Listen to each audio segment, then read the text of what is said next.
യഥാർത്ഥ അറിവ് നേടണമെങ്കിൽ നമ്മൾ ചില സവിശേഷതകൾ ആർജിക്കേണ്ടതായുണ്ട്.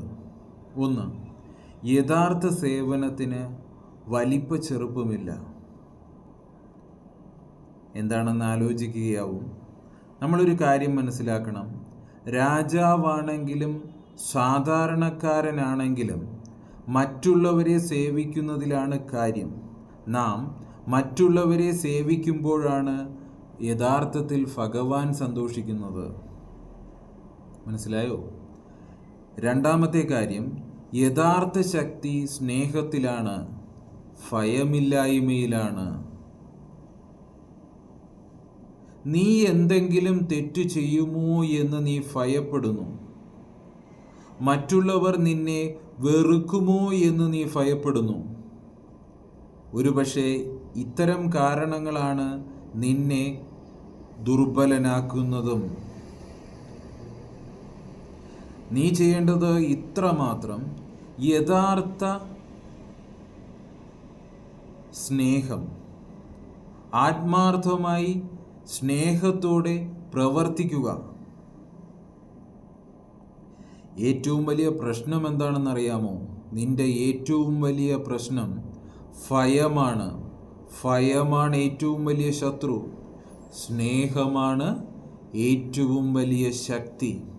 അത് നീ മനസ്സിലാക്കുക. അതുകൊണ്ട് യഥാർത്ഥ ശക്തി സ്നേഹത്തിലാണ്, ഭയമില്ലായ്മയിലാണ്. 3, യഥാർത്ഥ ഭക്തി മറ്റുള്ളവരെ കാണിക്കാനുള്ളതല്ല, സ്നേഹത്തിലാണ്, സേവനത്തിലാണ്. നല്ല പ്രവൃത്തിയാണ് ഭഗവാന് ഏറ്റവും പ്രിയങ്കരം. നീ മനസ്സിലാക്കുക.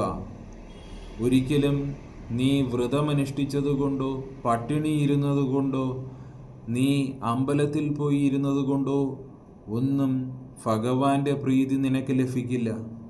നീ ആരോഗ്യത്തോടെ സന്തോഷത്തോടെ നല്ല പ്രവൃത്തികളിൽ മുഴുകുക. അത് ഭഗവാനെ ആനന്ദിപ്പിക്കും.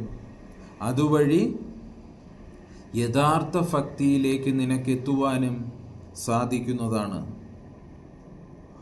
ഓരോ തെറ്റിനു പിന്നിലും ഒരു നിസ്സഹായതയുടെ കഥയുണ്ടാകും. നീ ആദ്യം മനസ്സിലാക്കേണ്ടതും ഏറ്റവും ഇമ്പോർട്ടൻ്റ് ആയിട്ടുള്ള കാര്യവും ഈ 4ാമത്തെ കാര്യമാണ്. നമ്മൾ മനസ്സിലാക്കണം, നമുക്ക് ദുഷ്പ്രവൃത്തി ചെയ്യുന്നവരെ നമുക്ക് തീരെ ഇഷ്ടമല്ല. പക്ഷേ നമ്മൾ പൂർണ്ണമായും അവരെ മനസ്സിലാക്കിയിരിക്കണം. ദുഷ്പ്രവൃത്തി ചെയ്യുന്നവരെ മനസ്സിലാക്കുന്നതിനു മുമ്പ് തീരുമാനം പറയരുത്, പ്രവർത്തിക്കരുത്.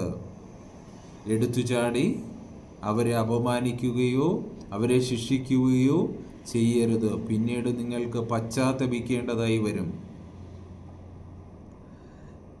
5ാമത്തെ കാര്യം, നിങ്ങൾ മനസ്സിലാക്കേണ്ടത്, ഞാൻ ഭഗവാന്റെ സേവകനാണ്. ഞാൻ ആരേക്കാളും വലിയവനല്ല. ഞാൻ വിനയമുള്ളവനാണ്. മനസ്സിലാക്കുക. നിന്റെ ശത്രു നിന്റെ ഉള്ളിൽ തന്നെയാണ്. യഥാർത്ഥ ശത്രു എന്താണെന്നറിയാമോ? നിന്റെ അഹങ്കാരമാണ് നിന്റെ യഥാർത്ഥ ശത്രു, ഏറ്റവും വലിയ ശത്രു. ആദ്യം നീ അഹങ്കാരം, ദേഷ്യം ഇവയെ ജയിക്കണം. എന്നാൽ മാത്രമേ നിനക്ക് ഭഗവാന്റെ സ്നേഹം, യഥാർത്ഥ സ്നേഹം, അറിവിലേക്ക് എത്താൻ സാധിക്കൂ. 6, എല്ലാവർക്കും നന്മ വരുന്നതാണ് യഥാർത്ഥ നീതി. മനസ്സിലാക്കുക. ഒരു തീരുമാനമെടുക്കുമ്പോൾ പലവട്ടം ചിന്തിക്കണം. അത് നമുക്കോ നമ്മളുമായി ബന്ധപ്പെട്ടവർക്കോ മാത്രം നന്മ വരുന്നതാകരുത്. അവരുടെ ഉയർച്ചയ്ക്ക് വേണ്ടി മാത്രമാകരുത്. എല്ലാവരെക്കുറിച്ചും ഒരുപോലെ ചിന്തിക്കണം. എല്ലാവർക്കും നന്മ വരുന്നു എന്നുകൂടി നീ ശ്രദ്ധിക്കണം. അതാണ് ഇവിടെ പറയുന്നത്. എല്ലാവർക്കും നന്മ വരുന്നതാണ് യഥാർത്ഥ നീതി. അവസാനം പറയുന്നത് വളരെ ബുദ്ധിമുട്ടായ കാര്യമാണ്. 7ാമത്തേത് ത്യാഗം ചെയ്യണമെന്നുള്ളതാണ്. ത്യാഗം ചെയ്യാൻ ആദ്യം നമ്മൾ പലപ്പോഴും സ്വന്തം സുഖം ഉപേക്ഷിക്കേണ്ടതായി വരും. സ്വന്തം സുഖത്തിന് വേണ്ടി മറ്റുള്ളവർക്ക് വേണ്ടി പ്രവർത്തിക്കണം. എന്നാൽ മാത്രമേ നമുക്ക് യഥാർത്ഥ ജ്ഞാനം ലഭിക്കൂ. ഈ പറയുന്ന 7 കാര്യങ്ങൾ നിങ്ങൾക്ക് ചെയ്യാൻ കഴിഞ്ഞാൽ നിങ്ങൾക്ക് യഥാർത്ഥ ജ്ഞാനം പ്രാപ്തമാകുന്നതാണ്. ഏതൊക്കെയാണെന്നല്ലേ?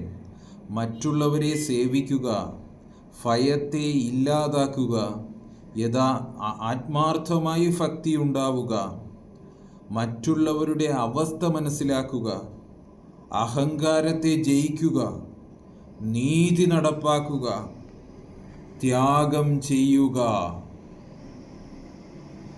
എല്ലാവർക്കും നല്ല അറിവ് ലഭിക്കുമാറാകും.